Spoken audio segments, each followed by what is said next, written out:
Hello, I'm Rebecca Clay from the Early Years team. Today I'm going to talk through the Early Years Inclusion Fund application form, and I'm going to show you how to apply and answer some of the frequently asked questions. All of the information is on our SolGrid website. As you can see, this is our homepage, the Early Years and Childcare homepage. So if you go to the tab on the far right, the EYIF, which stands for the Early Education Funding, and there are all the funding details are there, including Disability Access Fund, which is worth looking at in case you've got some children that are eligible. But today I'm going to talk about the Early Years Inclusion Fund. So Early Years Inclusion Fund is available for children under 5 who have additional needs or disabilities, and they should be accessing an early education funded place. It's not available for children that are in reception. As you can see here, we've got four key pieces of information. There's the Inclusion Fund application form that I will talk through in a few moments. There's also a parental consent form. On the Inclusion Fund application form, we no longer ask for parental consent. We just ask that you have got parental consent. So if you wanted to use a form, we've given you one there. There is also the Inclusion Fund specialist equipment application form and the Inclusion Fund flowchart, which I will have a look at with you as well.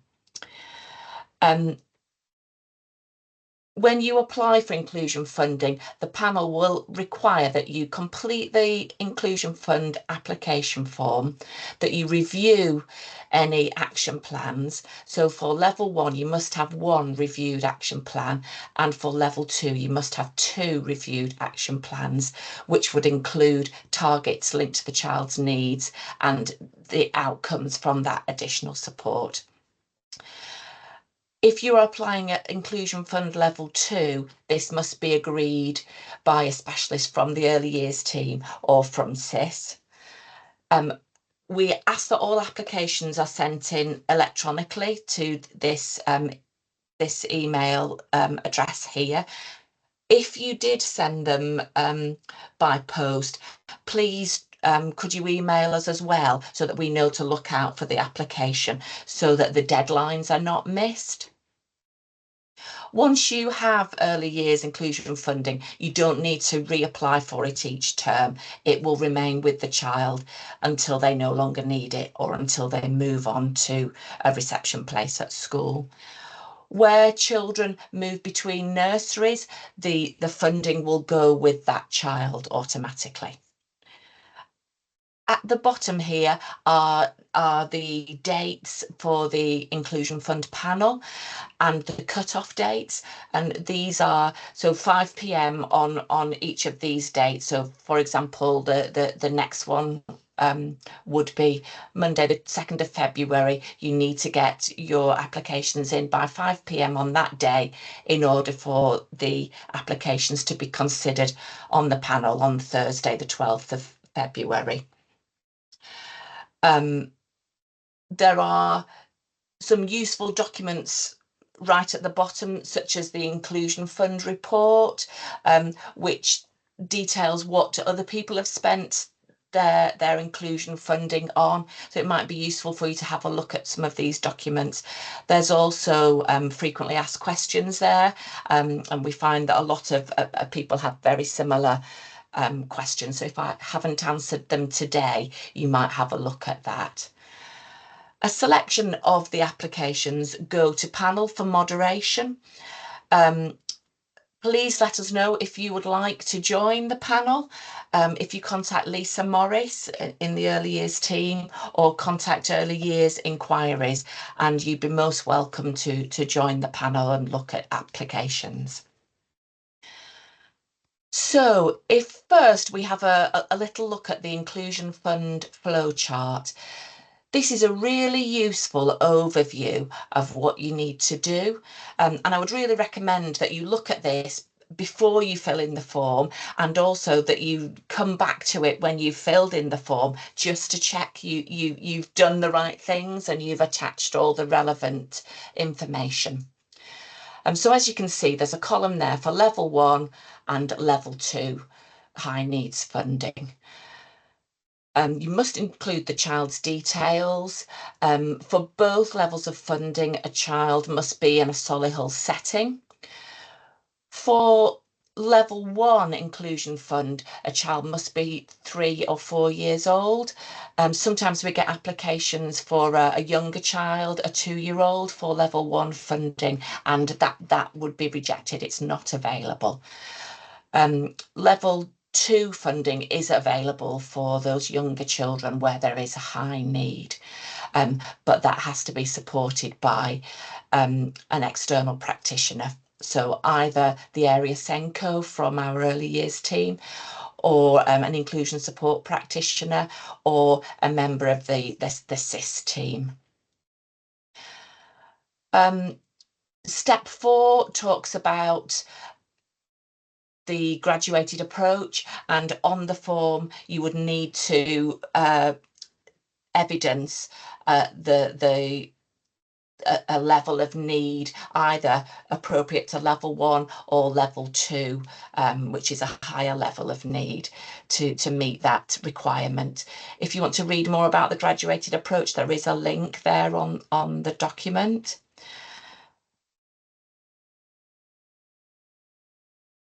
You must attach reviewed plans. As I said earlier, for level 1, we ask at least 1 reviewed plan, and for level 2, at least 2 reviewed plans, with a clear history of the support so far, and the successes that you've had when working with that child, or if not, what you've put in place then to break down those targets. And you also must have parental consent, but we just ask on the application form for you to verify that you've obtained that within setting.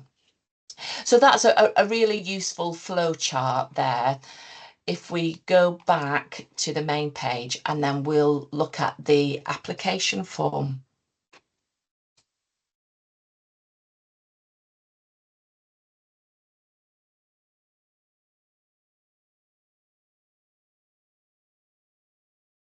So here is the application form. We have simplified it. If I just make it a little bit bigger.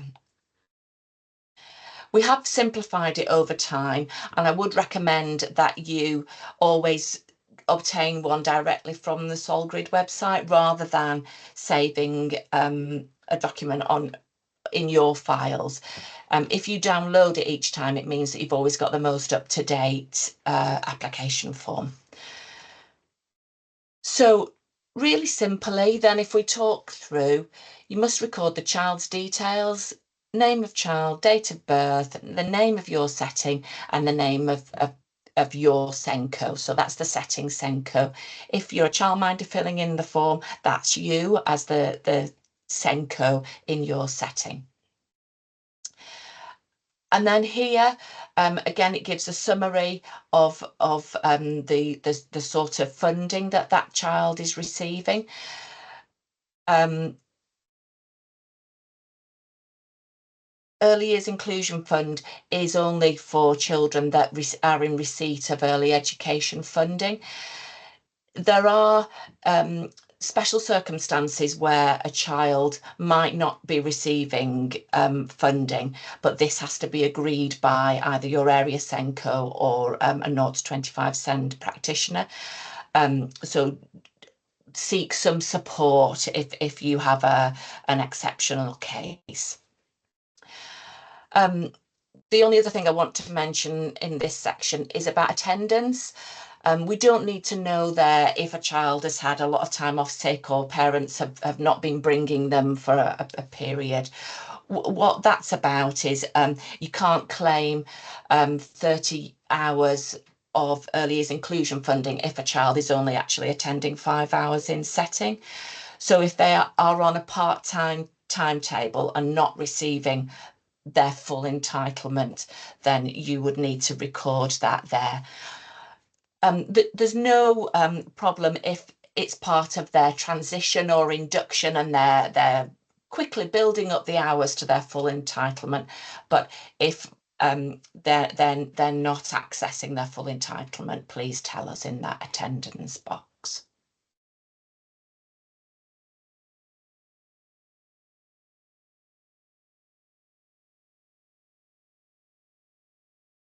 So then this box, as I said previously, we just ask you to tick that you have got that consent in your setting. You don't need to send that to us.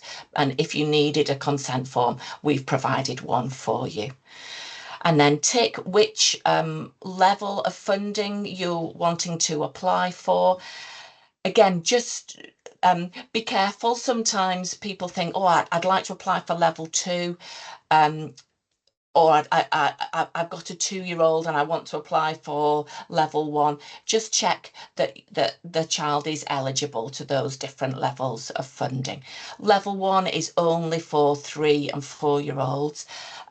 If you've got a younger child, they must have a higher level of need and it must be agreed by the area SENCO or a 0 to 25 practitioner. We ask for a signature in that bottom box there, a signature of a CIS or 0 to 25 SEND practitioner. Within the early years team, we have an internal process. So if it has been agreed by the area SENCO, they can let the inclusion fund panel know. Whereas if it's you're working with a CIS practitioner, please get them to sign in that box. Then the next section, please tick and let us know the broad area of need as described by the SEND Code of Practice.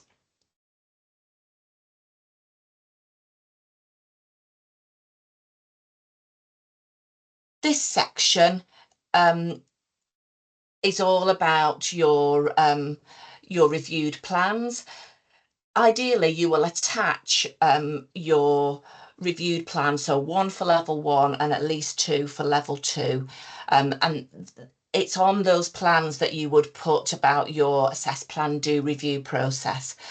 We'd need to know the level of need of the child, what you're doing to adapt your provision beyond the ordinarily available provision, and how successful it's been.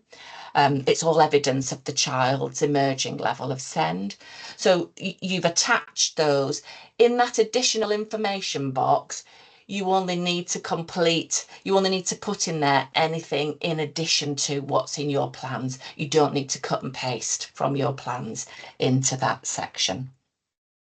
But sometimes applications, well, probably the most common reason that an application is rejected is because people have forgotten to attach their reviewed support plans, or because they're not clear that they've been reviewed. And it's really great if you can show evidence of the child's voice and parental views within those plans as well. You do need to fill in this section. How will you enhance support already in place? Basically, what will you use the money for?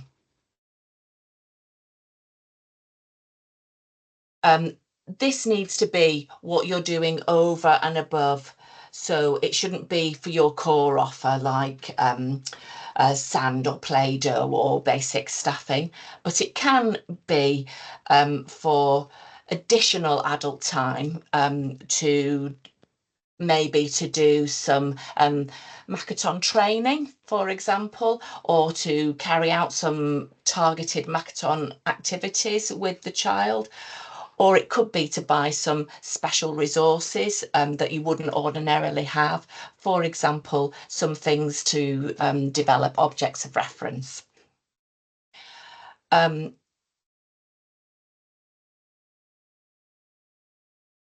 Please also attach what training, tick here, sorry, not attach, tick here what additional training might be useful. And again, the inclusion fund can be used to release staff to do that training. Here again, it recaps the fact that you need those reviewed plans, one at level 1 and at least 2 reviewed plans at level 2. Please also tell us what other professionals are involved in your support for this child. You can attach any reports from other professionals, but ideally the advice and the strategies from those professionals will be reflected in your plans. You'll have included them in your reviewed plans. So you might not need to add reports from other professionals because they won't be adding any extra information. We do find sometimes that people attach too much but forget the really essential things, which are that you've attached the reviewed plans. So really prioritise that you've got the reviewed plans.